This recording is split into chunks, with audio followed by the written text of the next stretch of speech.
Friends, मैं हूं आपका एजुकेटर कमलाक्ष झा। 27 सितंबर 2020 का करंट अफेयर्स का ये लेक्चर आप लोग देख रहे हैं।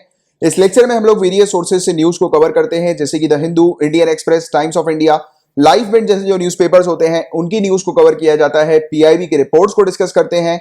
राज्यसभा टेलीविजन में जो भी इंपॉर्टेंट न्यूज डिस्कशन डिबेट्स आती हैं उनको कवर करते हैं, प्लस वेरियस मैगजीन जैसे कि ईपीडब्ल्यू, डाउन टू अर्थ के भी आर्टिकल्स को डिस्कस करते हैं।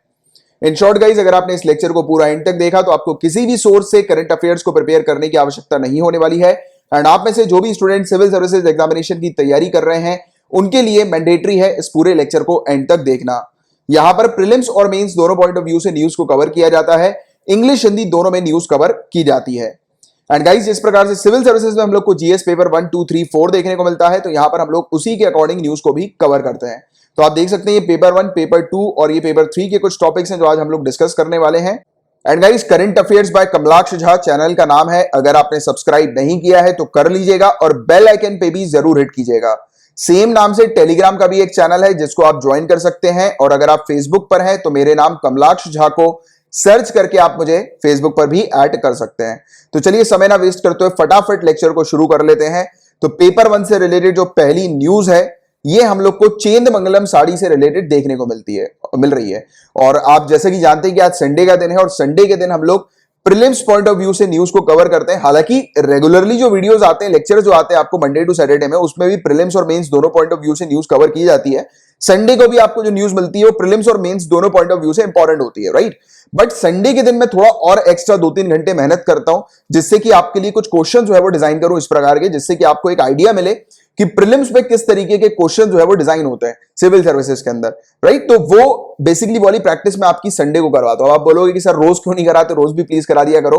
तो गाइज, उसके लिए मैंने प्लानिंग करके रखी हुई है। बहुत ही जल्दी आपको चीजें मिलेंगी आने वाले कुछ समय में, क्योंकि अभी अभी मैंने ये वाला चैनल जो है वो शुरू किया है। इससे पहले आप जैसे वाकिफ होंगे तो मैं कहीं और भी जो है वो पढ़ाता था, राइट। बट अब जो है ये आप ही लोगों का चैनल है, इस पर ही अब मैं पढ़ाऊंगा, राइट। और आपके जितने भी सजेशंस होते हैं उसको फॉलो अप करते हुए मैं पढ़ाता हूं यहाँ पे, आप जैसे जानते हैं, और मेरे रेगुलर व्यूअर्स को तो ऑलरेडी पता ही है इसके बारे में। एंड रही बात मैं रोज क्यों नहीं ये एमसीक्यू की प्रैक्टिस आपकी करवाता हूं, तो गाइज इस पूरे लेक्चर को बनाने में बहुत टाइम कंज्यूम होता है। मेरा पूरा दिन जो होता है वो आपके इसी लेक्चर को क्रिएट करने में लगता है, क्योंकि बहुत सारी चीजें अलग अलग जगह से फाइंड आउट करनी पड़ती है, पढ़ना पड़ता है मटेरियल, उसके बाद फिर डिजाइन करना पड़ता है, फिर कुछ एग्जांपल्स ढूंढने पड़ते हैं जिससे कि आपको इजीली जो है वो टॉपिक समझ में आए, बिल्कुल दिमाग में हिट करे, राइट। तो वो जो पूरी प्रोसेस होती है बहुत टाइम कंज्यूम होती है। बट फिर भी मैं सोचता हूँ कि संडे को थोड़ा और एक्स्ट्रा मेहनत करूं, 2-3 घंटे चुराऊं पूरे दिन में से, और फिर आपके लिए कुछ क्वेश्चन डिजाइन करूं। तो इसलिए मैं ऐसे क्वेश्चन जो होते हैं वो आपको संडे के दिन प्रोवाइड कराता हूं, जिससे कि आपको आइडिया लगे कि किस तरीके के क्वेश्चंस आपको एग्जामिनेशन में दिखेंगे। पर डोंट वरी, आने वाले समय में आपको और भी कुछ अच्छी चीजें मिलने वाली, जिससे कि आप और भी ज्यादा क्वेश्चंस की प्रीलिम्स पर्सपेक्टिव से क्वेश्चंस की प्रैक्टिस करेंगे। वो बहुत ही जल्दी मैं आपको बताऊंगा, थोड़ा सा बस वेट कीजिएगा, ज्यादा नहीं, अब तो मुश्किल से 15-20 दिन का बस और वेट है, और उसमें मैं लॉन्च कर दूंगा और भी नई नई चीजें। और आप जानते हैं कि आने वाले समय में अब मैं बहुत सारी चीजें प्लान कर रहा हूं, और आपको आने वाले इस पीरियड में जो है वो और भी चीजें मिलेंगी, ठीक है।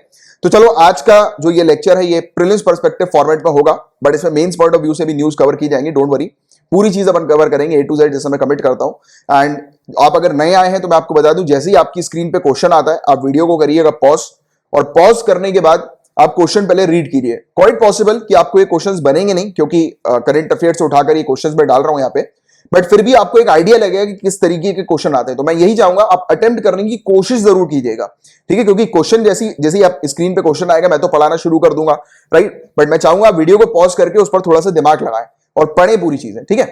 तो चलिए, यहां पर जो क्वेश्चन है वो आपसे पूछा जा रहा है देवांगा चेट्टियर के बारे में। तो देवांगा चेट्टियर क्या है, तो आपको पता होना चाहिए कि कर्नाटका के ये वीवर्स है, वीवर्स की कम्युनिटी है। वीवर्स जो नहीं होते कपड़े को बुनते जो लोग, तो उनकी ये कम्युनिटी है। और टॉपिक जो न्यूज में था वो था चेंदमंगलम साड़ी से रिलेटेड। तो और मैंने जो आपसे क्वेश्चन पूछा है वो ये पूछा है देवांगा चेट्टियार के बारे में। तो इसी प्रकार की चीजें आती है, स्टूडेंट जो है वो फोकस करते रहते हैं यहां पर, और बट यूपीएससी जो है वो अंदर से, या सिविल सर्विसेज पीएससी एग्जाम में अंदर से क्वेश्चन उठा लिए जाते हैं, जो कि आजकल बहुत ज्यादा हो रहा है, राइट। तो इसी प्रकार की आपको प्रैक्टिस भी करनी है। अभी ये टॉपिक जो न्यूज में था वो केयर फॉर चेंदमंगलम, इस चीज को लेकर था। केयर फॉर चेंदमंगलम जो है ये काम करते हैं केरला के वीवर्स के साथ, राइट। और जिसके तहत ये ज्योग्राफिकल इंडिकेशन टैग वाली जो साड़ी है चेंदमंगलम साड़ी, वो लेकर आते हैं ये बेंगलुरु में फंड रेजिंग के लिए, राइट। तो ये बेंगलुरु में जो है वो शोकेस की जाती है एग्जीबिशन वगैरह के अंदर, जैसे कि ये साड़ी जो है वो बेंगलुरु में बिके काफी ज्यादा, राइट। तो ये वाली चीज हम लोग को देखने को मिलती है। बट ये जो वीवर्स हैं जो चेन मंगलम साड़ी बनाते हैं वो केरला के हैं, बट ये जो वीवर जो केरला में हम लोग को देखने को मिलते हैं ये ओरिजिनली बिलोंग करते थे कर्नाटका से, राइट। तो ये वाला भी एक लिंक आपको पता होना चाहिए। और ये वीवर जो थे इनका नाम था देवांगा चेट्टियार, ठीक है। ये इस कम्युनिटी से बिलोंग करते थे, देवांगा चेट्टियार, राइट। और ये जिस जगह पर रहते थे वो जो टाउन जो था वो एंशिएंट पोर्ट हम लोग को मुजीरीज का देखने को मिलता है। मुजीरीज आपने कई बार पढ़ा भी होगा एंशिएंट इंडियन हिस्ट्री के अंदर। मुजीरीज पोर्ट है एक, एंशिएंट पीरियड में हम लोग को देखने को मिलता था, right. Port, Muziris port, right. और यहां पर ही ये कम्युनिटी जो है वो रहती थी, ये वाली हम लोग को देखने को मिलती थी, बुनती थी यानी कि कपड़े वगैरह बनाती थी। और ज्योग्राफिकल इंडिकेशन टैग ये चंदमंगलम साड़ी जो हम लोग को देखने को मिलती है, ये इसकी एक अलग आइडेंटिटी है। इसको रिकॉग्नाइज किया जाता है इनकी बॉर्डर से। जो बॉर्डर होती है ना साड़ियों में, जो बॉर्डर हम लोग को देखने को मिलती है, इसकी जो बॉर्डर है वो है पुलियाला कारा बॉर्डर, ठीक है। और इसमें पतली काली रेखा होती है, एक लाइन होती है पतली सी काली सी, जो साड़ी के लच्छे के साथ जो है वो चलती है। इस प्रकार की चीज हम लोग को देखने को मिलती है, यानी कि इसकी एक अलग मतलब रिकॉग्नाइजेशन है इसका, इस तरीके का, ठीक है। तो इसके बारे में बस आपको ये जानकारी होनी चाहिए। और चेंदमंगलम बेसिकली एक छोटा सा टाउन हम लोग को देखने को मिलता है एरानकुलम के पास। और यहां पर 3 नदियां हैं जिनमें से एक फेमस नदी जो है वो है पेरियार नदी, राइट। तो ये वाली चीज आप लोग को पता होनी चाहिए इसके बारे में, एक general information. So guys, paper 1 से रिलेटेड सिर्फ आज इतने ही टॉपिक थे। नाउ हम लोग पेपर 2 के टॉपिक्स की तरफ आगे बढ़ रहे हैं। तो आपके सामने जो क्वेश्चन है ये है association of world election bodies से रिलेटेड, विश्व चुनाव निकायों का संघ से रिलेटेड ये आपके सामने क्वेश्चन है, ए वेब से रिलेटेड। तो क्या ए वेब लार्जेस्ट एसोसिएशन है इलेक्शन मैनेजमेंट बॉडीज का पूरे दुनिया भर में? क्या ये पूरे दुनिया भर में चुनाव प्रबंधन निकाय का सबसे बड़ा संघ है? क्या इसका permanent secretariat Seoul south Korea में हम लोग को देखने को मिलता है? क्या इसका एम ये है कि पूरे एशिया में इलेक्शन जो है वो फ्री, फेयर और ट्रांसपेरेंट तरीके से और पार्टिसिपेटरी तरीके से जो है वो हो, यानी कि इलेक्शन जो होना चाहिए, चुनाव जो होना चाहिए एशिया में फ्री, फेयर, ट्रांसपेरेंट मैनर में और पार्टिसिपेटरी इलेक्शन जो है वो होना चाहिए, राइट। तो क्या इसका एम इस प्रकार का है? तो इनमें से बताइए तीनों में से क्या करेक्ट आंसर होगा। तो जो करेक्ट आंसर है गाइस ये अपना 1 और 2 बिल्कुल करेक्ट है, तीसरा जो है वो इनकरेक्ट हम लोग को देखने को मिल रहा है। 1 और 2 इसका बिल्कुल करेक्ट आंसर है और तीसरा जो है वो इनकरेक्ट इसका हम लोग को देखने को मिल रहा है। तो ये वाली चीज आप याद रखिएगा इससे रिलेटेड, इसके बारे में। एंड अब जो ये टॉपिक आया था ये association of world election body से ही रिलेटेड आया था, ए वेब से रिलेटेड आया था। और इलेक्शन कमीशन ऑफ इंडिया ने कंप्लीट कर लिया इसकी 1 ईयर की chairmanship. Election commission of India हमारी जो है ये अभी इसकी हेड में हम लोग को देखने को मिल रही है, चेयरमैन के तौर पर इसकी हम लोग को देखने को मिल रही है, इसलिए टॉपिक न्यूज में है। और ईसीआई जो है हमारी उसने 1 साल इसका कंप्लीट कर लिया चेयरमैनशिप का। और ये लार्जेस्ट एसोसिएशन है इलेक्शन मैनेजमेंट बॉडीज का पूरे दुनिया भर में, ये चीज आपको पता होनी चाहिए। ये एस्टैब्लिश हुई थी 2013 में साउथ कोरिया के सोंगदो में। और इसका परमानेंट सेक्रेटेरिएट हम लोग को सियोल में देखने को मिलता है।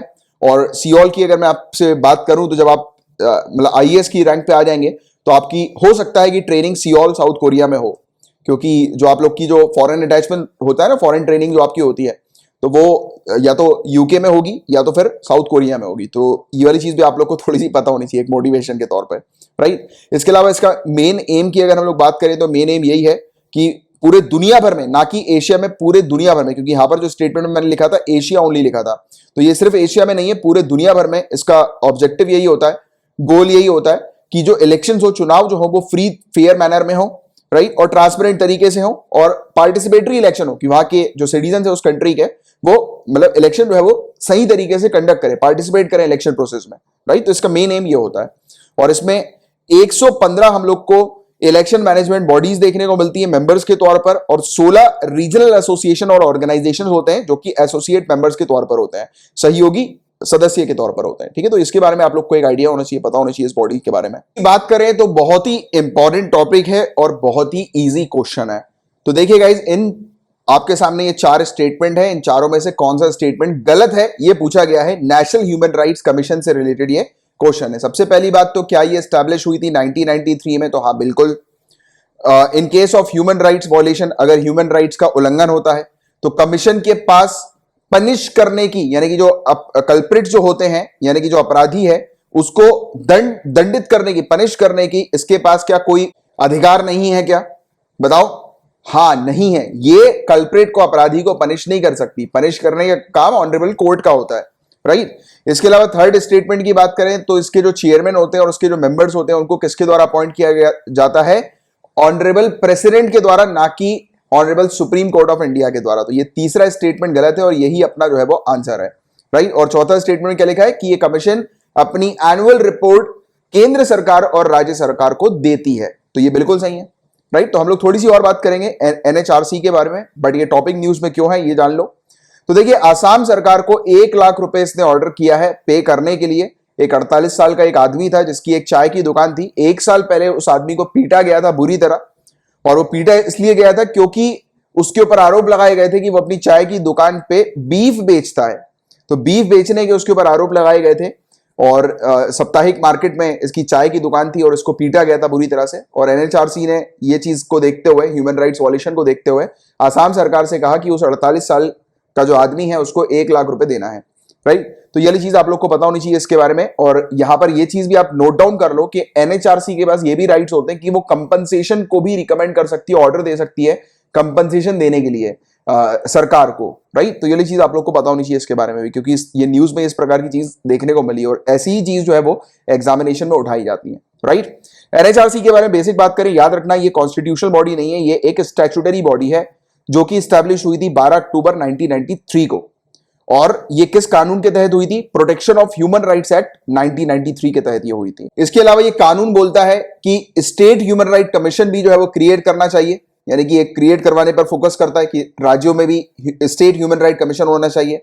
और यहां पर एक हम लोग को इस कमीशन के अंदर हेड देखने को मिलते हैं, चेयरमैन देखने को मिलते हैं, जो कि होते हैं retired chief justice of India या फिर ऑनरेबल सुप्रीम कोर्ट के जज हो सकते हैं ये रिटायर्ड जज। और इनको अपॉइंट किया जाता है हमारे ऑनरेबल प्रेसिडेंट के द्वारा। और किनके रिकमेंडेशन के आधार पर? तो 6 मेंबर की एक कमेटी होती है, उनके रिकमेंडेशन के आधार पर इनको अपॉइंट किया जाता है। 6 मेंबर जो होते हैं इस कमेटी के, वो कौन से मेंबर्स हैं? ऑनरेबल प्राइम मिनिस्टर जो हेड होते हैं इस कमेटी के, 6 मेंबर कमेटी के। और इसमें स्पीकर होते हैं लोकसभा के, डेप्यूटी चेयरमैन होते हैं राज्यसभा के, लीडर ऑफ अपोजिशन दोनों हाउसेस के हम लोग को देखने को मिलते हैं, और यूनियन होम मिनिस्टर हम लोग को देखने को मिलता है। अब आप इसको गिनोगे तो आपको यहाँ पर 5 दिखाई देंगे, 5 पॉइंट्स दिखाई देंगे। आप बोलोगे कि सर ये तो 5 ही लिखे, आपने 6 मेंबर की कमेटी बोली।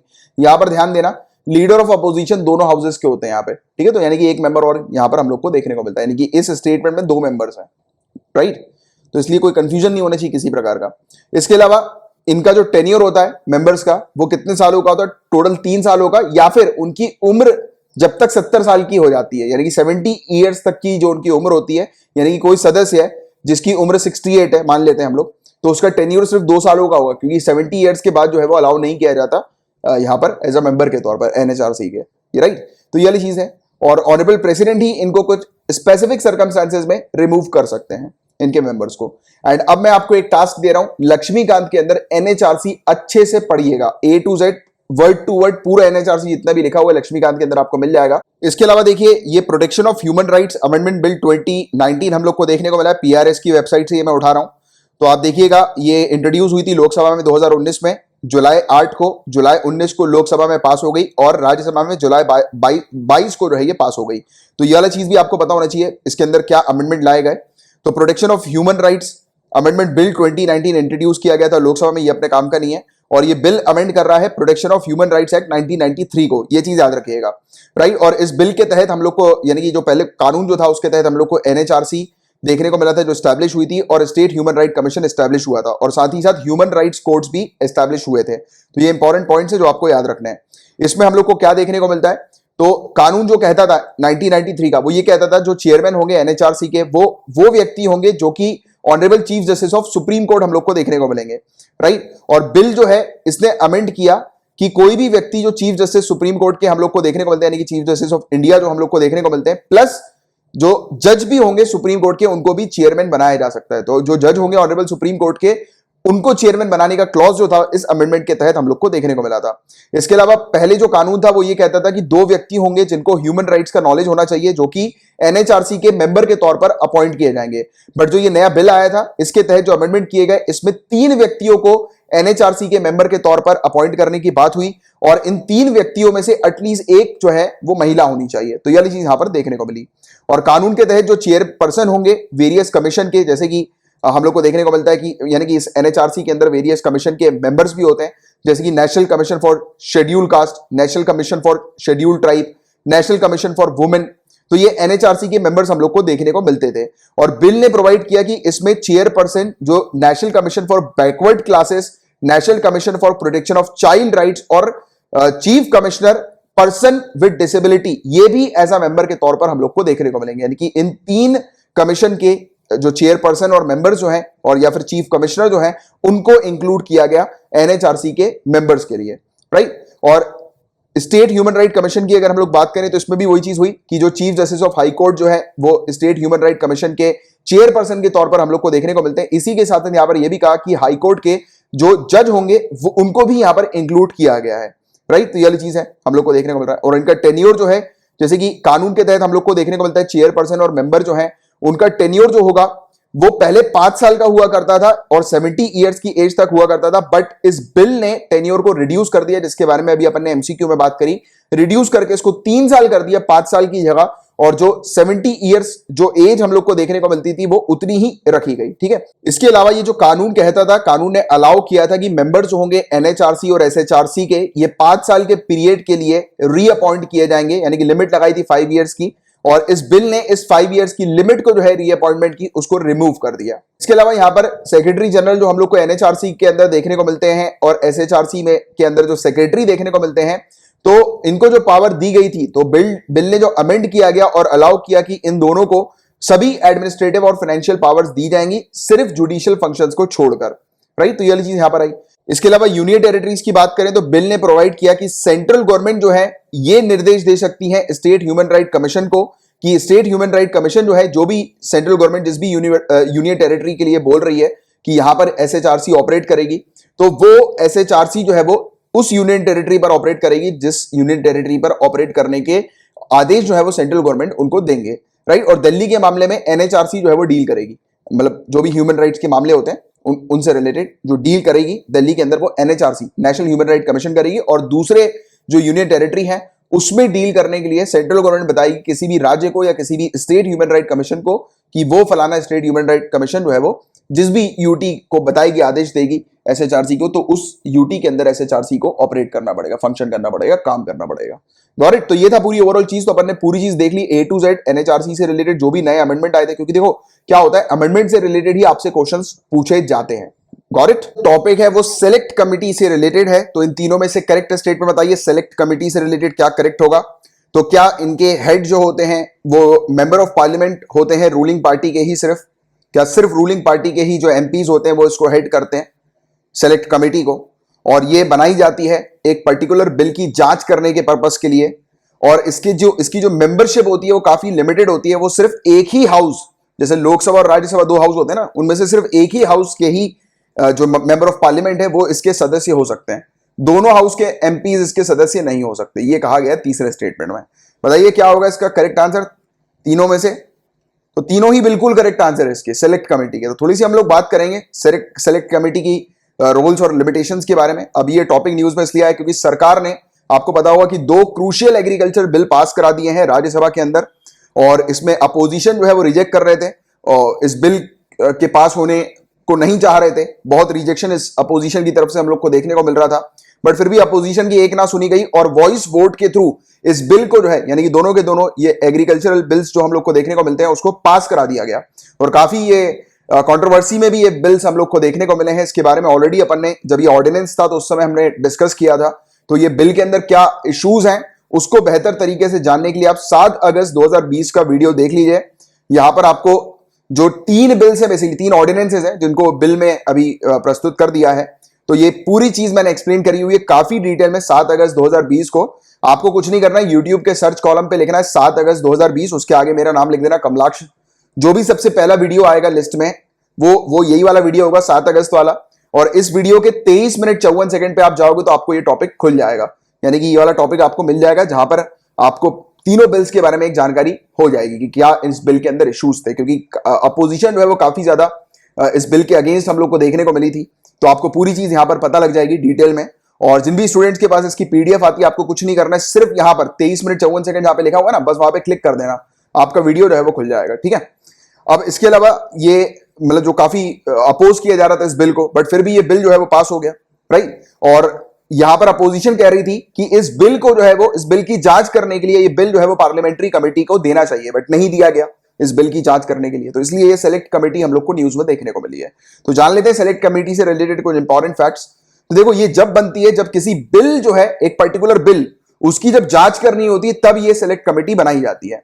और इसकी मेंबरशिप काफी लिमिटेड होती है, सिर्फ एक ही हाउस के मेंबर ऑफ पार्लियामेंट इसमें हम लोग को देखने को मिलता है। यानी कि जिस हाउस के अंदर ये बिल जो है वो जांच करने के पर्पस के लिए इस बिल की, मतलब इस बिल की जांच करना है, वो आवाज उठाई जाती है, रेज किया जाता है वाला कंसर्न, तब ये उसी हाउस के मेंबर ऑफ पार्लियामेंट जो है इसकी इस कमेटी की सदस्यता में हम लोग को देखने को मिलते हैं, और फिर ये सेलेक्ट कमेटी जो है वो जांच करने के पर्पस के लिए हम लोग को देखने को मिलती है। ठीक है, तो ये वाली चीज, ये कंसेप्ट थोड़ा सा याद रखिएगा। इसके अलावा इसको हेड करते हैं सिर्फ रूलिंग पार्टी के ही मेंबर ऑफ पार्लियामेंट, तो ये चीज भी आपको याद रखनी है। सिंस सेलेक्ट कमेटी जो है वो बनाई जाती है एक स्पेसिफिक पर्पस के लिए, और जैसे ही वो पर्पस फिनिश हो जाता है, जैसे ही ये कमेटी अपनी रिपोर्ट प्रस्तुत कर देती है, ये कमेटी जो है वो हटा दी जाती है, यानी कि बंद हो जाती है कमेटी, राइट। इसके अलावा पार्लियामेंट के अंदर जो बिल्स होते हैं उनकी जांच करने के दो तरीके हम लोग को देखने को मिलते हैं। एक तो फ्लोर में ही पूरा डिस्कशन होता है, मेंबर ऑफ पार्लियामेंट डिबेट्स करते हैं, डिस्कस करते हैं उस बिल के बारे में, तो वो एक पहली चीज तो फ्लोर में ही होती है। वो हर बिल के लिए हम लोग को ये वाली देखने को मिलती है, जो भी बिल पार्लियामेंट में प्लेस किए जाते हैं, तो उसमें हर बिल में हम लोग को ये डिबेट डिस्कशन देखने को मिलता ही है। दूसरा तरीका होता है पार्लियामेंट्री कमिटी को रेफर करना बिल को।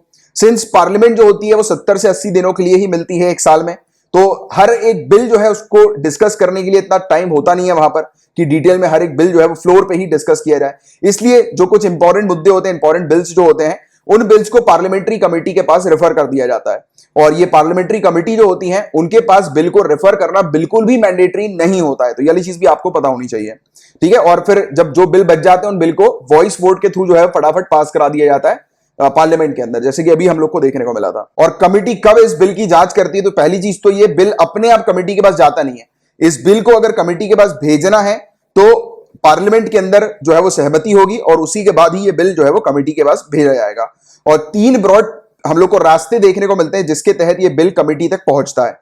एक तो पहले मिनिस्टर जो होते हैं वो रिकमेंड करते हैं, यानी कि जो भी मिनिस्टर इस बिल को प्लेस कर रहे होते हैं, जिसने भी ये बिल रखा होता है पार्लियामेंट के अंदर, तो वो मिनिस्टर जो होते हैं वो रिकमेंड करते हैं कि इस बिल की जांच की जानी चाहिए सेलेक्ट कमेटी के पास, राइट। या फिर ज्वाइंट कमेटी हो सकती है दोनों हाउसेस की, तो उसके पास इसकी जांच होनी चाहिए इस बिल की। और दूसरा तरीका यह होता है कि अगर मिनिस्टर कोई भी मोशन ऐसा पास नहीं करते इस बिल की जांच करने के लिए, तो जो प्रिसाइडिंग ऑफिसर होते हैं हाउस के, जैसे कि लोकसभा के की बात करें तो स्पीकर, राज्यसभा की बात करें तो हमारे चेयरमैन, तो वो जो प्रिसाइडिंग ऑफिसर जो होते हैं वो फिर इस बिल को डिपार्टमेंटली रिलेटेड स्टैंडिंग कमेटी के पास भेजते हैं, राइट। अगर उनको लगता है कि इस बिल की जांच करनी चाहिए तो, राइट। इसके अलावा बिल जो होता है वो जब एक हाउस से पास हो जाता है, जैसे कि मान के चलते हैं बिल लोकसभा से पास हो गया, राज्यसभा में आया, तो राज्यसभा भी उस बिल की जांच करवा सकती है सेलेक्ट कमेटी के पास भेज के, राइट। तो यह चीज ऐसा नहीं है कि एक बार एक हाउस ने उस बिल को पास कर दिया तो दूसरा हाउस जो है उसकी जांच नहीं करा सकता, डेफिनेटली करा सकते हैं, ठीक है। तो यह चीज भी आपको पता होनी चाहिए। आगे की बात करें, क्या होता है जब बिल कमेटी के पास रेफर किया जाता है, तो कमेटी क्या करती है, उसकी डिटेल एग्जामिनेशन करती है, यानी कि जांच करती है उसकी बहुत ही डिटेल में, राइट। और हर एक उसके प्रोविजन क्लॉजेस जो है वो डिटेल में देखे जाते हैं। और फिर इसके अलावा सेलेक्ट कमेटी के पास ये भी पावर होती है कि वो इनवाइट कर सकती है एक्सपर्ट्स को, राइट, अपने पास स्टेक होल्डर्स को, सिटीजन्स के कमेंट्स और सजेशंस भी इनवाइट कर सकती है। सिटीजन को भी बोल सकती है कि वो भी अपने कमेंट्स वगैरह अगर या फिर सजेशन वगैरह जो है वो दे सकते हैं इस बिल के ऊपर, राइट। और सरकार भी जो रूलिंग पार्टी में जो हम लोग को देखने को मिलती है, गवर्नमेंट यानी कि सरकार, तो सरकार भी जो है वो अपने विचार वगैरह जो है वो प्रस्तुत कर सकती है कमेटी के सामने, राइट। और फिर कमेटी अपनी रिपोर्ट जो है वो प्रस्तुत कर देती है, और इनकी जो रिपोर्ट होती है वो रिकमेंडरी नेचर की होती है, यानी कि ऐसा नहीं कि कमेटी ने जो अपनी रिपोर्ट प्रस्तुत करी, अपने जो रिकमेंडेशन दिए वो फाइनल होंगे, नहीं, फाइनल होगा पार्लियामेंट के अंदर, राइट। ये वोटिंग सिस्टम के थ्रू हम लोग को फाइनलाइज देखने को मिलता है, बट ये जो कमेटी होती है ये डिटेल में उस बिल को थोड़ा सा एक्सप्लेन कर देती है कि इस बिल के प्रोस क्या होंगे, कॉन्स क्या होंगे, राइट, और क्या करने से गड़बड़ी हो सकती है, राइट, और या फिर ये वाला जो क्लॉज है उसको हटा दिया जाए, नहीं तो फिर ये प्रॉब्लम्स हो सकती है। इस तरीके से ये रिकमेंड कर देती है, राइट। या फिर इसमें और कुछ ऐड करना है तो उसका भी रिकमेंडेशन दे दिया जाता है। फिर फाइनली पार्लियामेंट के अंदर किसको एक्सेप्ट करना है, किसको रिजेक्ट करना है, वो पार्लियामेंट का चॉइस होता है, राइट, या डिसीजन होता है। तो इस तरीके की चीज हम लोग को देखने को मिलती है। तो याद रखना, ये जो कमिटीज बनती हैं इनकी जो रिपोर्ट आती है वो रिकमेंडरी नेचर की होती है, ठीक है। इसलिए इसके अलावा कितना टाइम लगता है कमेटी को अपनी रिपोर्ट सबमिट करने के लिए, तो जनरली नॉर्मल तौर पर 3 महीने लगते हैं, बट कभी कभी थोड़ा लंबा समय लग जाता है। और एट प्रेजेंट लोकसभा की अगर हम लोग बात करें, करंट लोकसभा जो है, यहां पर 17 बिल्स रेफर किए गए हैं कमिटीज के पास, 17 बिल।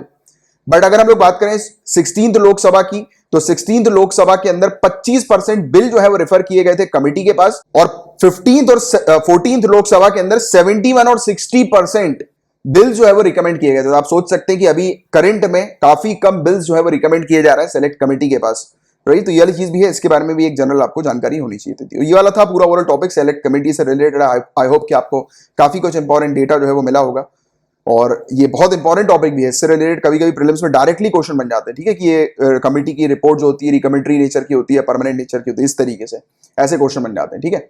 तो इसके बारे में आपको एक अच्छी जानकारी होनी चाहिए थी। अब जो नेक्स्ट क्वेश्चन आपके सामने आ रहा है, आपको बताना है इन चारों ऑप्शन में से, एग्जैक्टली इन दोनों ऑप्शन में से, कि किसके पास पावर होती है मेंबर ऑफ पार्लियामेंट को सस्पेंड करने की। तो speaker of Lok Sabha, chairman of Rajya Sabha, या दोनों, या फिर कोई भी नहीं। जो एमपीज होते हैं ना पार्लियामेंट के अंदर, तो उनको सस्पेंड करने की पावर किसके पास होती है? तो सिर्फ स्पीकर ऑफ लोकसभा, सिर्फ इनके पास होती है सस्पेंड करने की पावर, चेयरमैन ऑफ राज्यसभा के पास नहीं होती है। तो हम लोग बात करेंगे इसी टॉपिक से रिलेटेड, ये हम लोग को न्यूज देखने को मिली थी। तो बताया जा रहा है कि 8 राज्यसभा के एमपीज जो हैं उनको सस्पेंड किया गया है 21 सितंबर को। सरकार ने एक मोशन लेकर आई थी जो 8 जो राज्यसभा के मेंबर ऑफ पार्लियामेंट है उनको सस्पेंड करने के लिए, और वॉइस वोट के थ्रू ये सस्पेंड हो गए, राइट। और राज्यसभा के अंदर मेंबर ऑफ पार्लियामेंट को सस्पेंड करने की जो पावर आती है, वो चेयरमैन जो होते हैं राज्यसभा के, उनको ये पावर दी जाती है रूल नंबर 255 के तहत, राइट। तो ये किसी भी मेंबर को डायरेक्शन दे सकते हैं अगर उनको लगता है कि वो मेंबर जो है उन्होंने सही तरीके से बिहेव नहीं कर रहे, उनका बिहेवियर जो है वो ठीक नहीं है हाउस के अंदर, तो वो उनको इमीडिएटली वहां से जाने के लिए कह सकते हैं, विड्रॉ करने के लिए कह सकते हैं। अब यहां पर point to be noted, Rajya Sabha के जो चेयरमैन है उनके पास सस्पेंड करने की पावर नहीं है, बट उनके पास ये डायरेक्शन देने की पावर है कि वो सामने वाले मेंबर ऑफ पार्लियामेंट को अगर उनको लगता है कि ये सही बिहेव नहीं कर रहे तो उनको कह सकते हैं कि आप हाउस को लीव कर दीजिए। और एक कंडीशन ये होती है कि जैसे हाउस जो है वो टोटल अभी जैसे आज उनको लीव करने के लिए कहा, और आज से 10 दिन तक जो है वो हाउस जो है वो एडजर्न होगा, यानी कि 10 दिन के बाद हाउस बंद हो जाएगा, तो वो 9 दिन तक ही दे सकते हैं मैक्सिमम, यानी कि उनको जो टर्मिनेशन जो होगा, हाउस का टर्मिनेशन जो पीरियड होगा, उससे ज्यादा नहीं दे सकते, ठीक है। तो ये वाली चीज है, ये वाली चीज भी आप लोग को थोड़ी सी पता होनी चाहिए। 9 या 10 दिन के लिए दे सकते हैं, 10 दिन जो है वो हायर लिमिट हम लोग को देखने को मिलती है। जैसे कि आज से 10 दिन बचा है, हाउस जो है होगा वो अवेलेबल रहेगा, तो वो 10 दिन के लिए उनको छुट्टी पे जाने के लिए बोल सकते हैं, और वो सामने वाला मेंबर ऑफ पार्लियामेंट है वो अपने आप को एब्सेंट रखेंगे हाउस में आने से, ठीक है। तो ये चीज आपको याद रखनी है कि जो राज्यसभा के जो चेयरमैन होते हैं उनके पास सस्पेंड करने की पावर नहीं है, बट उनके पास ये पावर है कि वो सामने वाले एमपी को ये कह सकते हैं कि आप हाउस को लीव कर दीजिए, विड्रॉ कर दीजिए हाउस से। ये चीज क्लियर रखना, ठीक है। जैसे स्पीकर होते हैं, स्पीकर जो होते हैं उनके पास तो पावर होती है सस्पेंड करने की, बट राज्यसभा के चेयरमैन जो होते हैं उनके पास सस्पेंड करने की पावर नहीं होती। वो मतलब इवन जैसे कि जब ये वाली चीज मैंने भी आपको बताई कि वो कह सकते हैं कि आप विड्रॉ कर लो, तो उसके बाद जो हाउस होता है वो उनके इस विड्रॉल को भी एक मोशन के तहत जो है वो कैंसिल कर सकता है। यानी कि जो हाउस के जो मेंबर होते हैं, मेंबर ऑफ पार्लियामेंट, वो एक मोशन लाकर जो चेयरमैन ने बोला है, जो राज्यसभा के चेयरमैन ने जो बोला है सामने वाले व्यक्ति को विड्रॉ करने के लिए, तो राज्यसभा के चेयरमैन के ऑर्डर को भी मतलब टर्मिनेट किया जा सकता है मेंबर ऑफ पार्लियामेंट के द्वारा, राइट। तो ये चीज भी है, वो अपने एक मोशन को लाकर कर सकते हैं ऐसा। बट इवन जो हाउस जो है वो उस मोशन को अडॉप्ट भी कर सकता है, यानी कि एक नया मोशन लाकर वो जो मेंबर जो है उनको सस्पेंड करने का भी एक मोशन ला सकते हैं, राइट। तो ये वाली चीज, और ये पीरियड जो है वो एक्सीड नहीं होना चाहिए जितना भी रिमाइंडर डेज बचे हुए हैं सेशन के, जो मैंने भी आपको समझाया था, राइट। तो ये चीज क्लियर हुई ना अपने माइंड में। तो ये बहुत इंपॉर्टेंट है कि छोटी छोटी चीजें होती हैं जो प्रीलिम्स में अक्सर पूछ ली जाती हैं। इसके अलावा जैसे कि अभी अपन ने देखा ना, यहां पर देखा अपन ने कि 8 राज्यसभा के मेंबर ऑफ पार्लियामेंट जो है उनको सस्पेंड किया गया है, और सरकार जो है एक मोशन लेकर आई है इनके सस्पेंशन के लिए। तो वही चीज यहां पर बताई गई है, जो हाउस जो है वो एक मोशन ला सकते हैं एक मतलब फलाना ग्रुप ऑफ मेंबर्स के सस्पेंशन का, राइट। या फिर जो चेयरमैन होते हैं उन्होंने अगर किसी को बोल दिया कि आप चले जाओ, विड्रॉ कर लो हाउस से, तो सरकार जो होती है या फिर मेंबर ऑफ पार्लियामेंट जो होते हैं वो अगेन एक और मोशन लाके जो राज्यसभा के जो चेयरमैन है उनके ऑर्डर को विड्रॉ कर सकते हैं या टर्मिनेट कर सकते हैं। विड्रॉ नहीं बोलेंगे, यानी कि टर्मिनेट कर सकते हैं, खारिज कर सकते हैं, ठीक है। तो ये चीज भी है इस प्रकार की जो आपको पता होनी चाहिए। एंड रोल्स और ड्यूटीज जो प्रिसाइडिंग ऑफिसर की होती है, लोकसभा के मामले में स्पीकर की और राज्यसभा के मामले में चेयरमैन की, तो वो इसीलिए दी जाती है उनको। एक्चुअली आप ऐसा समझ सकते हैं कि जो ये चेयरमैन होते हैं और या फिर स्पीकर होते हैं, ये बेसिकली हाउस की मॉनिटर की तरह होते हैं। जैसे क्लास की मॉनिटर नहीं होते हैं कि जब टीचर के एब्सेंस में उनको क्या काम करना रहता है कि जो पूरी जो क्लासरूम जो है वो अच्छे से रहे, शांतिपूर्वक रहे, राइट। तो वैसे ही हाउस का जो बिजनेस है, जैसे कि बिजनेस हाउस का क्या होता है, बिल्स वगैरह पास करना, इंपॉर्टेंट डिबेट्स को प्रॉपर तरीके से डिस्कस करना जेंटलमैन की तरह, राइट। तो ये हाउस का बिजनेस हम लोग को देखने को मिलता है। तो कोई भी व्यक्ति हाउस के बिजनेस को अफेक्ट ना करे, इस चीज को सुनिश्चित करने के लिए स्पीकर्स हम लोग को देखने को मिलते हैं। इनका काम यही रहता है कि जो ऑर्डर है हाउस का, जो डिसिप्लिन है वो मेंटेन रहे, राइट। तो इनका ये काम रहता है।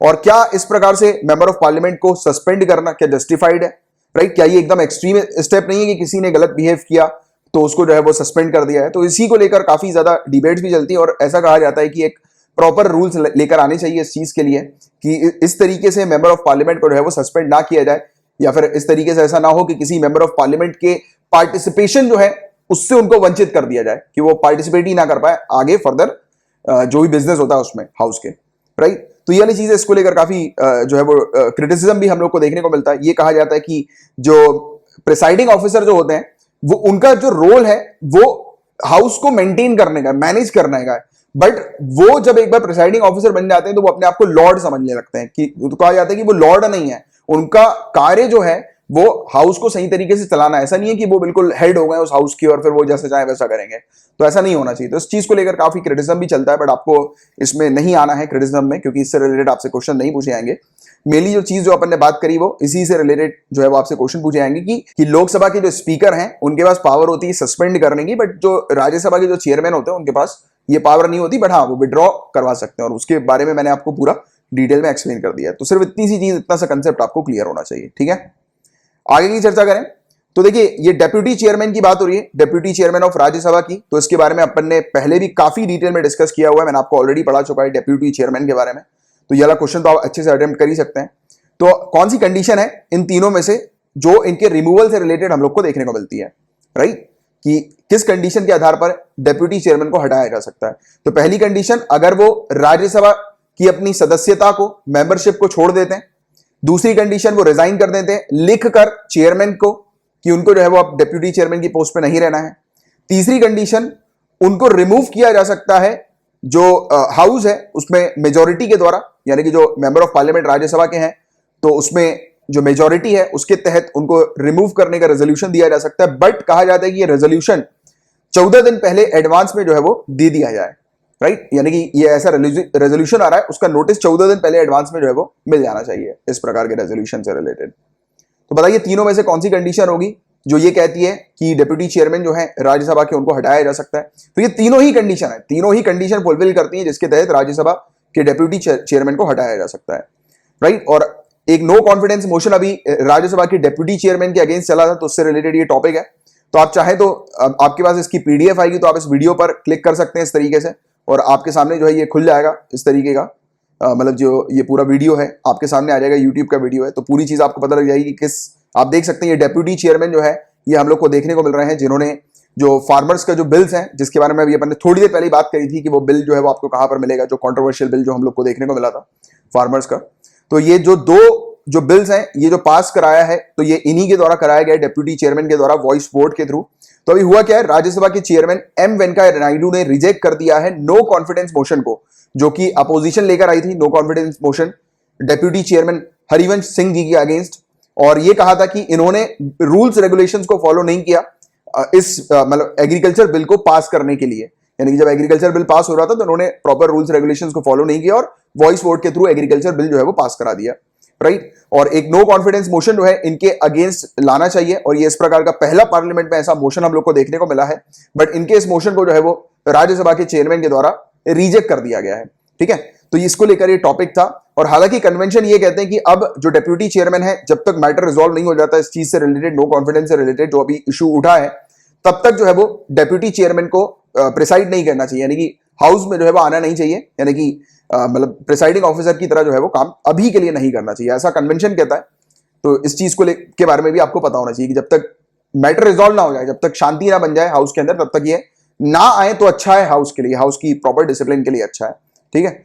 इसके अलावा इशू क्या था पूरा, तो अपोजिशन पार्टी ने आरोप लगाया डेप्यूटी चेयरमैन के ऊपर कि उन्होंने पार्लियामेंट्री प्रोसीजर को वायलेट किया है, उन्होंने फार्म सेक्टर बिल्स को पास कराने की कोशिश करी है और इसमें प्रॉपर वोटिंग वगैरह जो है वो नहीं हुई थी, उसको बेसिकली वॉइस वोट कहकर, और उस वॉइस वोट में भी कहा जा रहा है कि काफी कुछ उल्लंघन किया गया था, अपोजिशन पार्टी बिल्कुल भी सहमत नहीं थी, राइट? बट फिर भी जो है ये बिल पास करा दिया गया इनके द्वारा। तो इस चीज को लेकर अभी भी काफी ज्यादा कंट्रोवर्सी चली रही है, और आगे भी हम लोग को देखने को मिलेगी। बट हालांकि ये बिल तो पास हो ही गया है तो अब कुछ कह नहीं सकते इसके बारे में, बट आगे कुछ अपडेट्स आती है तो मैं आपको बता दूंगा, राइट। और इन्होंने ये भी कहा है कि डेप्यूटी चेयरमैन जो है उन्होंने अलाउ नहीं किया पॉइंट ऑफ ऑर्डर को। तो ये पॉइंट ऑफ ऑर्डर क्या होता है? तो ये ऑब्जेक्शन को पॉइंट ऑफ ऑर्डर कहते हैं कि जब भी किसी भी पेंडिंग मैटर या प्रोसीडिंग का अगर वॉयलेशन होता है तो उस पर जब ऑब्जेक्शन उठाया जाता है तो उसको पॉइंट ऑफ ऑर्डर कहा जाता है। तो जो इन्होंने ऑब्जेक्शन उठाया था एक यानी कि इस फार्म सेक्टर बिल के अगेंस्ट, तो उसको उन्होंने नजरअंदाज किया डेप्यूटी चेयरमैन ने और इस वॉइस वोट के थ्रू जो है इस बिल को पास करा दिया। ठीक है, तो ये वाली चीज है जिसके बारे में एक आपको आइडिया होना चाहिए। और डेप्यूटी चेयरमैन वाला जो पूरा टॉपिक है ये काफी डिटेल में मैंने आपको एक्सप्लेन किया है 11 सितंबर 2020 को। इस टॉपिक के 10 मिनट 39 सेकंड पे आप जाएंगे तो आपको ये टॉपिक मिल जाएगा। बात करेंगे तो देखिए एक बिल को हम लोग देखने वाले हैं, एक छोटा सा अपडेट है आप लोगों के लिए। एक्चुअली मैंने आपको मतलब यहाँ पर 9 सितंबर को ही इसी महीने ही फॉरेन कंट्रीब्यूशन रेगुलेशन एक्ट क्या होता है वो मैंने काफी डिटेल में आप लोग को एक्सप्लेन किया हुआ था। जिन स्टूडेंट्स ने नहीं देखा ये वाला टॉपिक जरूर जाकर देख लेना। 16 मिनट 38 सेकंड पे 9 सितंबर के वीडियो पे आपको ये टॉपिक जो है वो मिल जाएगा, फॉरेन कंट्रीब्यूशन रेगुलेशन एक्ट का। हर एक चीज मैंने डिटेल में एक्सप्लेन करी हुई है कि किसको ये फॉरेन कंट्रीब्यूशन मिलता है, किसको नहीं मिलता है, पूरी चीज क्रिस्टल क्लियर की हुई है। अभी ये जो कानून जो था वो 2010 का था। इस कानून के अंदर अमेंडमेंट जो है वो लाया गया, बिल जो है वो प्रस्तुत किया गया था लोकसभा के अंदर। बट हालांकि ये बिल अब पास हो चुका है तो इस बिल के अंदर क्या चेंजेस लाए गए थे उसको हम लोग थोड़ा सा देखेंगे। बट जो बेसिक्स है फॉरेन कंट्रीब्यूशन रेगुलेशन एक्ट से रिलेटेड वो आपकी यहां पर क्लियर होंगे, तो जरूर इस वीडियो को जाकर देख लेना अगर आपको एफसीआरए के बारे में जानकारी नहीं है तो। फिर उसके बाद ये अपडेट यानी कि जो अपडेट जो सामने आया, ये बिल जो सामने आया ये आप फिर देखिएगा उसके बाद। तो देखिए ये बिल इंट्रोड्यूस हुआ था लोकसभा में, आज की डेट में ये बिल पास हो चुका है। इसमें कुछ चेंजेस जो है वो लाए गए थे एफसीआरए के अंदर। तो चेंजेस में ये लाया गया कि पब्लिक सर्वेंट अब फॉरेन फंडिंग को रिसीव नहीं कर सकते, सबसे पहला पॉइंट याद रखना। दूसरा पॉइंट यहां पर इन्होंने फॉरेन फंड्स जो भी आते हैं जिस भी लाइसेंस्ड एनजीओ के पास, यानी कि जो भी एनजीओ है जो रजिस्टर्ड होती है फॉरेन फंड को रिसीव करने के लिए, तो उस एनजीओ के पास जो फॉरेन फंडिंग आती है उस फॉरेन फंडिंग का वो मतलब पहले के समय पर 50% तक खर्च कर सकते थे अपने एडमिनिस्ट्रेटिव कॉस्ट में। अब एडमिनिस्ट्रेटिव कॉस्ट क्या होता है? जैसे कि एनजीओ में जो लोग काम कर रहे हैं उनकी सैलरी हो गई, और जिस भी यानी कि जिस चीज के लिए पैसा आ रहा है वो चीज को पूरी तरह से प्रोवाइड कराने के लिए जिन भी चीजों की आवश्यकता लगती है उसको छोड़कर जो भी यानी कि खर्चा लगता है, जैसे कि उस चीज को खरीदने के लिए, जैसे फॉर एग्जांपल मान लेते हैं हम लोग कि ये एनजीओ जो है वो गरीब बच्चों को एजुकेशन प्रोवाइड कराने का काम कर रहे हैं, डिजिटल एजुकेशन प्रोवाइड कराने का काम कर रहे हैं, ठीक है। अब यहां पर जो भी व्यक्ति है जैसे कि जो भी डिजिटल एजुकेशन प्रोवाइड कराना है तो उसके लिए वेरियस इक्विपमेंट चाहिए होंगे। कोई व्यक्ति होंगे जो कि कंटेंट बनाएंगे पीछे बैकग्राउंड में बैठकर। अब जो ये कंटेंट बना रहा है पूरा डिजिटल एजुकेशन का, उसको तो पैसे देने पड़ेंगे ना, सैलरी देनी पड़ेगी। तो ये हो गया एडमिनिस्ट्रेटिव कॉस्ट। या फिर दूसरी चीज जैसे कि मतलब जो भी डिजिटल इक्विपमेंट्स है उनको खरीदने के लिए जो जाना है एक लोकेशन से दूसरी लोकेशन तक, अब आने जाने का जो पैसा लगता है तो वो भी एक एडमिनिस्ट्रेटिव कॉस्ट में इंक्लूड हो गया, राइट। तो ये सब कुछ ऐसी कॉस्ट जो होती है वो सिर्फ ऑफिस वाली जो कॉस्ट होती है, जो ऑफिस में जिसकी आवश्यकता लगती है।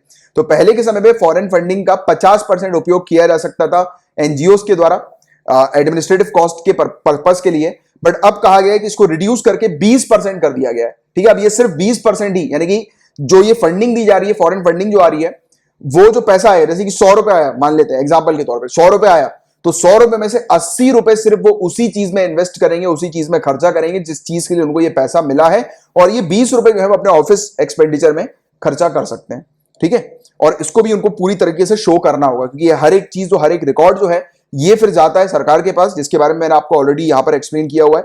जिन स्टूडेंट्स ने ये वाला टॉपिक नहीं देखा देख लीजिएगा, इससे पूरे बेसिक्स आपके क्लियर हो जाएंगे एफसीआरए से रिलेटेड। तो ये दो हमने अमेंडमेंट देखे कि इस दो अमेंडमेंट इसके अंदर लाए गए। इसमें कहा गया कि कोई भी व्यक्ति या कोई भी ऑर्गेनाइजेशन जो जिसको भी फॉरेन फंडिंग रिसीव हो रही है तो वो जो है इस फॉरेन फंडिंग को किसी भी दूसरे व्यक्ति को ट्रांसफर नहीं कर सकते किसी भी कंडीशन में। तो ये वाली चीज आपको याद रखनी है, ये बैन कर दिया है, प्रोहिबिट कर दिया है कि कोई भी ऐसा फॉरेन कंट्रीब्यूशन ट्रांसफर नहीं किया जा सकता किसी और कंपनी को, एसोसिएशन को या किसी व्यक्ति को, राइट। जिसको ये मिला है उसी की अब रिस्पॉन्सिबिलिटी है इसको खर्चा करना, और उसी जगह पे खर्चा करना जिस चीज के लिए इनको ये फॉरेन फंडिंग मिली है। इसके अलावा यहां पर कहा गया है कि आधार कार्ड मैंडेटरी कर दिया गया, आधार कार्ड आइडेंटिफिकेशन डॉक्यूमेंट ये मैंडेटरी कर दिया गया है सभी ऑफिस बियरर्स के लिए, सभी डायरेक्टर्स के लिए, और जो दूसरे की फंक्शनरीज हम लोग को एनजीओ के देखने को मिलते हैं, यानी कि जो भी लोग ये काम कर रहे हैं एनजीओ के अंदर जिनको ये फॉरेन फंडिंग रिसीव हो रही है, तो सभी लोग को जो है वो रजिस्टर कराना पड़ेगा, और रजिस्ट्रेशन जो होगा वो तो मैंडेटरी है ही। इसके अलावा उनको अपना आधार कार्ड जो है, आधार कार्ड आइडेंटिफिकेशन जो है वो करवाना जरूरी है, ठीक है। इसके अलावा कंट्रोवर्शियल प्रोविजन इसमें क्या है, तो इसमें अलाउ किया गया है सेंट्रल गवर्नमेंट को कि सेंट्रल गवर्नमेंट एक किसी भी एनजीओ की कार्रवाई जो है वो रोक सकती है, इंक्वायरी करवा सकती है उसकी, राइट, और उसकी जो फॉरेन फंडिंग है, जितना उसके पास बैंक में फॉरेन फंडिंग आई है उसको वो स्टॉप करवा सकती है कि वो उस फंडिंग को यूज नहीं कर सकते फर्दर, या फिर वो फर्दर और फॉरेन फंडिंग रिसीव नहीं कर सकते। तो ये जो है वो पावर सेंट्रल गवर्नमेंट के हाथ में है। यहां पर लिमिट किया गया है कि फॉरेन फंडिंग का उपयोग जो है वो एडमिनिस्ट्रेटिव पर्पस के लिए नहीं किया जा सकता। इसके अलावा और भी, जैसे अभी तो 50% से 20% कर दिया है, इसके अलावा स्पेसिफिक एनजीओ को भी सेंट्रल गवर्नमेंट जो है वो लिमिट कर सकती है उनकी फॉरेन फंडिंग। ठीक है, तो यह चीज भी हम लोग को यहां पर देखने को मिल रही है।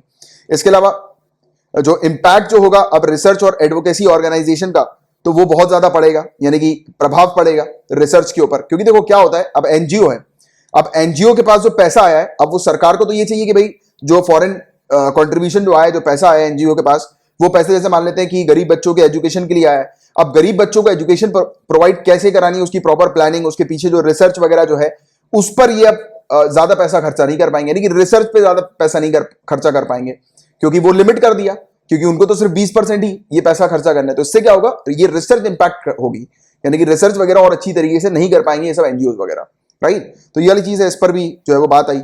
इसके अलावा ये बिल जो है, इसने सरकार की पावर को एनहांस कर दिया, बहुत ज्यादा बढ़ा दिया है, रिस्ट्रिक्ट कर दी है फॉरेन फंडिंग सिविल सोसाइटी काम के लिए इंडिया के अंदर। यहां पर यह भी कहा गया है कि यहां पर जो भी एनजीओ वगैरह या जो भी ऑर्गेनाइजेशन सरकार के खिलाफ बोलते हैं, तो सरकार उनकी फॉरेन फंडिंग वगैरह जो है वो रिस्ट्रिक्ट कर सकती है। इस प्रकार से सरकार जो है वो उनके ऊपर प्रेशर क्रिएट कर सकती है, यानी कि उनको टारगेट कर सकती है, मतलब इस तरीके से, यानी कि रिस्पॉन्ड कर सकती है। जैसे कि कोई भी कुछ कुछ होता है ना कि एनजीओ वगैरह जो सरकार की आलोचनाएं वगैरह करते हैं, राइट, तो उनको उनको इस तरीके से जो है वो सरकार हार्म कर सकती है। तो ऐसी चीज भी यहां पर बताई गई है। इसके अलावा ईज ऑफ डूइंग बिजनेस जो है सिविल सोसाइटी ऑर्गेनाइजेशन के लिए, वो इंपैक्ट होगी, ये वाली चीज यहां पर बताई गई है। बट फिर भी ये अमेंडमेंट काफी ज्यादा जरूरी है, वो इसीलिए है क्योंकि काफी सारे ऑर्गेनाइजेशंस ऐसे पाए गए जो कि इस फॉरेन फंडिंग का गलत उपयोग कर रहे थे। जिस चीज के लिए यहां पर पैसा लाया गया था, यानी कि जो भी फॉरेन कंट्रीब्यूशन उनको जो मिला था जिस चीज के लिए, उस चीज पर ये खर्चा नहीं कर रहे थे, ये दूसरे एक्टिविटीज पर खर्चा कर रहे थे, और इसमें इलीगल एक्टिविटी भी शामिल थी। इनसे जब इंक्वायरी की गई, इनकी जब पूछताछ की गई कि ये पैसा इन्होंने कहां खर्च किया, तो उसके बारे में ये बता नहीं पाए कि कहां पर ये पैसा खर्च किया। अब जो चीज बता नहीं पा रहे हैं इन लोग, तो ऑब्वियस ही बात है इन्होंने अपनी लग्जरी के लिए उपयोग कर लिया होगा, या फिर कोई इलीगल काम के लिए कर लिया होगा, इस तरीके से, है ना। और क्रिमिनल इन्वेस्टिगेशन भी हो रही है, जांच चल रही है काफी सारे ऐसे एनजीओ के ऊपर, ऐसे ऑर्गेनाइजेशन के ऊपर जो फॉरेन फंडिंग रिसीव करते हैं, राइट, और वो इलीगल तरीके से इन पैसों का उपयोग कर रहे हैं। तो ऐसी कुछ चीजें सामने आई, तो इसलिए ये सब चीजों की आवश्यकता बहुत ज्यादा थी, इसको स्ट्रेंथन करने की आवश्यकता बहुत ज्यादा थी। ठीक है, तो ये था पूरा ओवरऑल टॉपिक इससे रिलेटेड। सो गाइस, पेपर 2 से रिलेटेड सिर्फ इतने ही टॉपिक्स थे। अब पेपर 3 की न्यूज की तरफ आगे बढ़ रहे हैं। देखिए, ये जो आपके सामने क्वेश्चन है, ये आपसे पूछा आ रहा है कि कौन सी कमिटी मिनिमम सपोर्ट प्राइस से एसोसिएटेड है। जल्दी से बताइए, सुरेश तेंदुलकर, विवेक देबरॉय, कस्तूरी रंजन या स्वामीनाथन। तो करेक्ट आंसर है स्वामीनाथन कमेटी, जो एमएसपी से रिलेटेड हम लोग को देखने को मिल रही है। इसी कमेटी के आधार पर अभी एमएसपी जो है वो डिसाइड की गई है। जो इंक्रीज करने की बात हुई थी कि एमएसपी को 50% तक इंक्रीज किया जाए उसके एवरेज प्रोडक्शन कॉस्ट से, तो वो इसी कमेटी ने जो है ये रिकमेंडेशन दिए थे। अच्छा, मेरा आपसे एक और क्वेश्चन है, ये जो 3 कमेटी जो आपको ऊपर दिखाई दे रही है, ये किससे एसोसिएटेड है? इसका आंसर आपको नीचे कमेंट बॉक्स पर लिखकर बताना है। और अभी राबी क्रॉप्स के लिए एमएसपी इंक्रीज हुई है, तो इसको लेकर ये टॉपिक हम लोग को न्यूज में देखने को मिला है। और cabinet committee on economic affairs के द्वारा, जिसको हेड करते हैं हमारे ऑनरेबल प्राइम मिनिस्टर, इनके द्वारा अप्रूवल दिया गया था कि एमएसपी को जो है वो इंक्रीज करना है, राइट, और सभी मैंडेटेड राबी क्रॉप्स के लिए, और ये 2021-2022 मार्केटिंग सीजन के लिए ये चीज हम लोग को देखने को मिली है। और जो ये इंक्रीज करना है एमएसपी को, उसका रिकमेंडेशन दिया था इसी कमेटी ने, जिसके बारे में मैंने भी आपसे बात करी थी। रिकमेंड किया गया था कि एमएसपी जो है वो एटलीस्ट 50% ज्यादा होनी चाहिए एवरेज प्रोडक्शन कॉस्ट से, जिसके बारे में मैंने भी आपको बताया था। अब देखिएगा, ये जो टॉपिक है ये वज्र से रिलेटेड है। वज्र का फुल फॉर्म है visiting advanced joint research faculty scheme. क्या ये स्कीम इसरो के अंडर आती है? और दूसरा स्टेटमेंट कह रहा है कि इसका ऑब्जेक्टिव है कि हम ओवरसीज साइंटिस्ट, फॉरेनर साइंटिस्ट के साथ मिलकर जो है वो वेरियस स्पेस साइंस में रिसर्च कंडक्ट करें। बताइए दोनों में से क्या करेक्ट आंसर होगा? करेक्ट आंसर इज नन, दोनों ही गलत है। तो हम लोग जान लेते हैं वज्र के बारे में। सबसे पहली चीज तो फुल फॉर्म याद रखिएगा, visiting advanced joint research faculty scheme. हम लोग इस स्कीम के तहत क्या करने वाले हैं इसके बारे में बात करेंगे। बट ये स्कीम किसके द्वारा लॉन्च की गई है? SERB के द्वारा, science and engineering research board के द्वारा, जो कि एक स्टैट्यूटरी बॉडी है, department of science and technology के अंडर आती है। स्कीम जो है ये ओवरसीज साइंटिस्ट और अकेडमिशियंस को, यानी कि प्रोफेसर्स वगैरह को इंडिया में बुलवाएगी, इनवाइट करेगी। जो फॉरेनर्स, जो रिसर्चर्स हैं, साइंटिस्ट हैं, प्रोफेसर्स हैं, उनको हम लोग बुलाएंगे इंडिया में। इसमें NRI भी मौजूद होंगे, नॉन रेसिडेंट इंडियंस भी होंगे, overseas citizen of India, OCI भी हम लोग को देखने को मिलेंगे, जो कि यहां पर हमारी जो मतलब पब्लिक फंडेड यूनिवर्सिटीज हैं, इंस्टीट्यूशंस हैं, यहां पर वो स्पेसिफिक पीरियड ऑफ टाइम के लिए आएंगे, कुछ पर्टिकुलर समय के लिए आएंगे और वेरियस वो कोलैबोरेटिव रिसर्च, हाई क्वालिटी के कोलैबोरेटिव रिसर्च कंडक्ट करेंगे।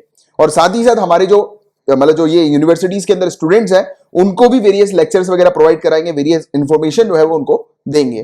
तो ये इस प्रकार की चीज हम लोग को देखने को मिल रही है। यहां पर एक या एक से ज्यादा इंडियन कोलैबोरेटर्स मौजूद होंगे जिनके साथ मिलकर साइंस एंड टेक्नोलॉजी के एरियाज पे हाई क्वालिटी कोलैबोरेटिव रिसर्च जो है वो कंडक्ट की जाएगी इन ओवरसीज रिसर्चर्स के द्वारा, साइंटिस्ट के द्वारा, प्रोफेसर्स के द्वारा, राइट। तो इसके बारे में एक आपको आइडिया होना चाहिए इस स्कीम के बारे में।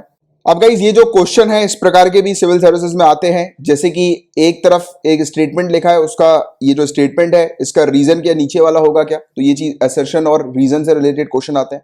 तो देखिए ब्लैक होल जो है ये एक एस्ट्रोनॉमिकल एंटिटी है जो कि टेलीस्कोप से नहीं देखी जा सकती। ब्लैक होल को हम लोग टेलीस्कोप से क्या नहीं देख सकते, और इसका रीजन क्या है कि ग्रेविटेशनल फील्ड जो होती है ब्लैक होल की वो इतनी ज्यादा स्ट्रांग होती है कि वो लाइट तक को अपने अंदर से, यानी कि लाइट तक को वो नहीं छोड़ती, यानी कि अपने अंदर संभाल लेती है, खींच लेती है। लाइट भी उससे चूक कर जो है वो नहीं निकल सकती। तो क्या होगा इसका करेक्ट आंसर बताइए। तो देखिए इसके दोनों स्टेटमेंट तो बिल्कुल करेक्ट है, बट पहले स्टेटमेंट का जो रीजन है, कारण है, वो दूसरा स्टेटमेंट नहीं है। तो इसका जो करेक्ट आंसर होगा वो होगा बी, ठीक है। ऐसा ही एक और क्वेश्चन है मिल्की वे गैलेक्सी से रिलेटेड। मिल्की वे गैलेक्सी को क्या बोला जाता है, spiral Galaxy, electrical Galaxy, irregular Galaxy या राउंड गैलेक्सी। ये एनसीईआरटी का क्वेश्चन है, बताओ जल्दी। इसको स्पाइरल गैलेक्सी हम लोग बोलते हैं, मिल्की वे गैलेक्सी को स्पाइरल गैलेक्सी भी कहा जाता है, ठीक है। और अभी ये जो टॉपिक न्यूज में है वो जाइंट रेडियो गैलेक्सी को लेकर है। तो अभी हमारे जो इंडियन रिसर्चर्स हैं उन्होंने 400 लगभग 400 से ज्यादा जाइंट रेडियो गैलेक्सीज जो है उनको आइडेंटिफाई कर लिया। एक प्रोजेक्ट था inter university centre for astronomical and astrophysics Pune का, और इंडिया और लीडन यूनिवर्सिटी नीदरलैंड्स में जो है उसका, ये इस प्रोजेक्ट के तहत जो इंडियन रिसर्चर्स हैं उन्होंने 400 से ज्यादा जाइंट रेडियो गैलेक्सीज को फाउंड किया है, यानी कि उनको ढूंढा है। और जाइंट रेडियो गैलेक्सीज की अगर हम लोग बात करें तो ये बहुत बड़ी, नाम से समझ आ रहा है जाइंट है, तो बहुत बड़ी सिंगल स्ट्रक्चर होता है यूनिवर्स के अंदर, बहुत बड़ी चीज होती है यूनिवर्स के अंदर ये। और बताया जाता है कि कुछ कुछ रेडियो गैलेक्सी इतनी ज्यादा बढ़ जाती है साइज में कि वो 33 लाख लाइट ईयर्स से भी बड़ी हम लोग को नजर आती है, देखने को मिलती है, राइट। और इतनी बड़ी गैलेक्सी को अपन जाइंट रेडियो गैलेक्सी कहते हैं, ठीक है। इसके अलावा 1974 में ये पहली बार डिस्कवर हुई थी और 2016 तक लगभग 300 जाइंट रेडियो गैलेक्सीज हम लोग को मिली थी। बट 2016 के बाद साइंस एंड टेक्नोलॉजी काफी ज्यादा एडवांस हुई, तो हम लोग ने 800 से ज्यादा ऐसी गैलेक्सीज का पता लगा लिया। और अभी तक ये चीज क्लियर नहीं है कि ये इतनी बड़ी कैसे हो जाती है इतने लार्ज स्केल में, और क्या चीज है जो कि इनको इतना ज्यादा फ्यूल देती है, राइट, यानी कि इतना बड़ा होने के लिए। What is the fuel of their respective black holes, उनके ब्लैक होल्स का क्या फ्यूल है जिसके कारण ये इतनी बड़ी हो जाती है, यानी कि क्या वजह है जिसके कारण से ये इतनी बड़ी हो जाती है। तो वो चीज जो है वो अभी तक अपन को पता नहीं लगी है, राइट। तो इसको लेकर ये चीज भी आपको पता होनी चाहिए कि ये गैलेक्सी क्यों बड़ी है, तो साइंटिस्ट रिसर्चर्स अभी तक इसका पता लगा रहे हैं। और ये जो जाइंट जो ये रेडियो गैलेक्सीज होती हैं इनकी स्टडी, इनका अध्ययन ही सिर्फ इसलिए किया जाता है जिससे कि कुछ क्लूज मिल सके ये पता लगाने के लिए कि ये बड़ी क्यों होती है, इतनी बड़ी क्यों है ये, यानी कि क्या वजह है इनका इतना बड़ा होने का कारण क्या है, राइट। गाइस बस आज सिर्फ इतने ही टॉपिक्स थे और मैंने आपको जितने भी टॉपिक्स पढ़ाए अगर अच्छे से क्लियर हो गए हैं आपको, तो लाइक का बटन जरूर हिट कर दीजिएगा, शेयर जरूर कर दीजिएगा। आप नए आए हैं तो चैनल को सब्सक्राइब जरूर कर लीजिए। एंड गाइस अगर आपको ये लेक्चर्स की पीडीएफ चाहिए तो आपको पीडीएफ प्रोवाइड की जाती है इस मंथली पैकेज के अंदर, जहां पर आपको वेरियस फैसिलिटीज मिलती है। और पीडीएफ होना आपके लिए काफी ज्यादा जरूरी इसलिए भी होता है क्योंकि अगर आप रेगुलरली करंट अफेयर्स के लेक्चर्स के नोट्स बनाते रहोगे तो आपका पूरा दिन उसी में निकल जाएगा, आप अपने जनरल स्टडीज पर ज्यादा काम नहीं कर पाओगे या फिर आपकी आंसर राइटिंग प्रैक्टिस आप ज्यादा अच्छे से नहीं कर पाओगे। तो ये आपका समय बचाने के लिए आपको यहाँ पर पीडीएफ भी प्रोवाइड की जाती है, और ना ही सिर्फ पीडीएफ प्रोवाइड की जाती है, एक पैटर्न में आपको ये पीडीएफ दी जाती है जिससे कि आप जो टॉपिक्स है उनको रिवाइज करें। आपको पुशअप दिया जाता है मेरी तरफ से, आपको यानी कि एक तरह से मोटिवेट किया जाता है कि भाई अब पढ़ लो, ये रिवाइज कर लो। तो ये रोज डेली अलार्म मैं आपको देता हूं एक तरीके का। तो इसमें क्या होता है, पहली बात तो आपको क्या करना होता है कि आप सिर्फ लेक्चर देखने पर फोकस करो। आपका पूरा दिमाग जो होना चाहिए वो कंसेप्ट समझने के ऊपर होना चाहिए, लेक्चर देखने के ऊपर होना चाहिए, क्योंकि आपके पास ready to read PDF available हो जाएगी उसी सेम डे। जैसे ये लेक्चर आता है सुबह 6 बजे, कभी कभी किसी रीजन के कारण लेट हो सकता है, बट मैक्सिमम टाइम सुबह 6 बजे ही आपके पास लेक्चर आ जाता है। तो आपको क्या करना है, सिर्फ सुबह 6 बजे ये लेक्चर देखना है। लेक्चर देखने के बाद आप अपने जनरल स्टडीज के टॉपिक्स करिए, आंसर राइटिंग प्रैक्टिस करिए। रात में सोने से पहले इसकी पीडीएफ आपके पास अवेलेबल रहेगी, उस पीडीएफ को एक बार आप रिवाइज कर लो। तो आपका क्या हुआ, एक बार जो आपने टॉपिक्स पढ़े हैं उसका एक बार रिवीजन कर लिया आपने, तो पहला रिवीजन आपका ये हो गया। दूसरा रिवीजन हर संडे के दिन, जैसे आज संडे है, आज के दिन मैं आपको पूरे पिछले हफ्ते के जितने भी करंट अफेयर्स आए उसका मैं आपको कंपाइलेशन देता हूं, एक सिंगल पीडीएफ देता हूं जो कि पूरे हफ्ते के लेक्चर्स इसमें इंक्लूडेड रहते हैं। तो ये आपका दूसरा मोटिवेशन होता है रिवाइज करने का, जैसे कि आप एक टॉपिक को दूसरी बार रिवाइज कर लो। ऐसा ही सेम आपके पास मिलता है मंथली कंपाइलेशन मंथ के एंड में। और अगर आपने किसी एक टॉपिक को 3 बार रिवाइज कर लिया और मेरे डायरेक्शंस के अकॉर्डिंग पढ़ रहे हो आप, और 3 बार रिवाइज कर रहे हो एक टॉपिक को, क्योंकि आपको मजबूर किया जा रहा है यहाँ पे रिवाइज करने के लिए, करो रिवाइज, क्योंकि आपको ये नोटिफिकेशन आ रहा है आपके पास रेगुलरली। तो जैसे ही आप ये 3 बार किसी एक टॉपिक को रिवाइज कर लेते हो, तो आप ये मान के चलना कि मेंस में आप बैठ रहे हो और मेंस में आपकी सीट पक्की है। आपकी जो रैंक आएगी प्रीलिम्स के अंदर वो टॉप 10,000 के स्टूडेंट्स में आपकी आ जाएगी, और सिर्फ 10,000 ही चाहिए यूपीएससी को क्रैक करने के लिए, प्रीलिम्स को क्रैक करने के लिए। तो मेंस की सीट आपकी पक्की हो जाएगी अगर आप किसी भी एक टॉपिक को 3 बार रिवाइज कर लेते हो तो। और कभी भी यकीन ना है तो किसी भी जो सक्सेसफुल जो कैंडिडेट्स हैं उनसे आप उनका इंटरव्यू सुन लेना या पूछ लेना अगर आपके पहचान में होंगे तो उन्होंने फोकस किया मल्टीपल टाइम्स रिवीजन के ऊपर। बट क्या होता है कि हम अपने रेगुलर रूटीन में इतने ज्यादा बिजी हो जाते हैं कि रिवाइज नहीं कर पाते। तो ये जो जिस तरीके से आपको ये चीजें दी जाती है वो इस तरीके से दी जाती है कि आप रिवाइज करें चीजों को, राइट। और इतना ही नहीं मिलता आपको प्रिंट फ्रेंडली मैगजीन भी दी जाती है, यानी कि आप उस मैगजीन को जैसे ही मंथ खत्म होता है उसके 1-2 दिन के अंदर अंदर आपके पास एक मैगजीन आ जाती है जिसको आप प्रिंट आउट करा सकते हैं, राइट। और इंग्लिश हिंदी अलग अलग में ये मैगजीन आपको दी जाती है, क्योंकि काफी सारे स्टूडेंट्स डिजिटली रीड नहीं कर पाते, तो इसलिए उनको प्रिंट फ्रेंडली दे दी जाती है कि आप प्रिंट आउट आराम से करा लो उसको, क्योंकि उसके पेजेस काफी कम होते हैं, राइट। और ये पूरी सर्विस आपको दी जाती है मिनिमम 100 रुपीज पर मंथ में। और इससे रिलेटेड पूरी जानकारी आपको नीचे डिस्क्रिप्शन पर मिल जाएगी A to Z, कि आपको कहां पेमेंट करनी है, किस तरीके से करनी है, पूरी चीज वहां पर लिखी हुई है। तो आप वो पढ़ लीजिए, डिस्क्रिप्शन पर पूरी जानकारी है, और कमेंट बॉक्स के पिंड सेशन पे भी आप देखेंगे, पिंड मैसेज पे भी आप देखेंगे, तो आपको पूरी जानकारी वहां पर मिल जाएगी। और अगर आपको जनवरी से जुलाई तक की पीडीएफ चाहिए इन 7 महीनों की, तो 300 रुपए इसकी मात्र कॉस्ट है, जिसके बारे में एक वीडियो भी बना के रखा हुआ है मैंने, आप वो वीडियो देख सकते हैं, नीचे डिस्क्रिप्शन पर वीडियो की लिंक आपको मिल जाएगी। एंड टेलीग्राम पर भी ये सेम नाम से चैनल है, current affairs by Kamalaksh Jha, इसको आप ज्वाइन कर सकते हैं। एंड अगर आप फेसबुक पर हैं तो मेरे नाम को सर्च करके आप फेसबुक पर मुझे ऐड कर लीजिए। एंड अब हम लोग मिलेंगे कल, तब तक के लिए bye bye, take care, have a great day ahead.